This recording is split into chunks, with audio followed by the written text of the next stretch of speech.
ఢిల్లీ నుంచి వచ్చిన పోలీసులు, రాంచీ నుంచి వచ్చిన పోలీసులు ఇద్దరు కలిసి ఆఫ్తాబ్ అనే ఒక ఐసిస్ ఉగ్రవాదిని పట్టుకున్నారు. అట్లాగే ఇక్కడ మన దగ్గర ఉన్నటువంటి ఏదైతే తెలంగాణ ప్రాంతంలో ఉగ్రవాదానికి లింకులు ఉన్న వాళ్ళని పట్టుకుంటున్నారు. మొన్న ఆ మధ్యన విజయనగరంలో చూసాం, అట్లాగే ధర్మవరం దగ్గర చూసాం, అట్లాగే నంద్యాల దగ్గర చూసాం. ఐసిస్ భావజాలాన్ని నిశ్శబ్దంగా సోషల్ మీడియా ద్వారా పెంచుతున్నారు. ఎవరైతే హిందువుల చైతన్యాన్ని, హిందువుల ఉన్మాదంగా చూపించేటటువంటి శక్తులు, హిందువుల యొక్క ప్రశ్నల్ని ముస్లింల పట్ల వ్యతిరేకతగా చూపించేటటువంటి శక్తులు, వాళ్ళకి సపోర్ట్ చేస్తున్నటువంటి మీడియాలు, వాళ్ళకి సపోర్ట్ చేస్తున్నటువంటి రాజకీయ నాయకుల ఫలితంగా ముస్లిం యువతరాల్లో ఒక అసంతృప్తిని రగిలించడంలో సక్సెస్ అవుతున్నారు.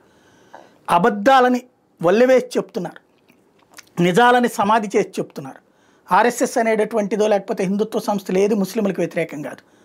ముస్లింలకు ప్రత్యేక హక్కులు ఉండడాన్ని అంగీకరించు, క్రైస్తవులకు ప్రత్యేక హక్కులు ఉండడానికి అంగీకరించు, అందరికీ సమాన హక్కులు కావాలని కోరుకో, నాతో సమానంగా నువ్వు ఉండు అంటున్నాయి.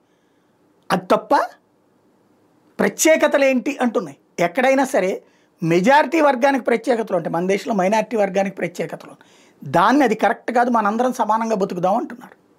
నీ పెళ్ళి నీ ఇష్ట ప్రకారం చేసుకుని, నా పెళ్ళి నా ఇష్ట ప్రకారం చేసుకుంటా, నీ విడాకులు నీ ఇష్ట ప్రకారం చేసుకుని, నా విడాకులు నా ఇష్ట ప్రకారం చేసుకుంటా.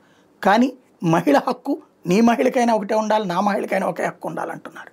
ఇది బాధ్యతాయుతమైనటువంటి ఆలోచన.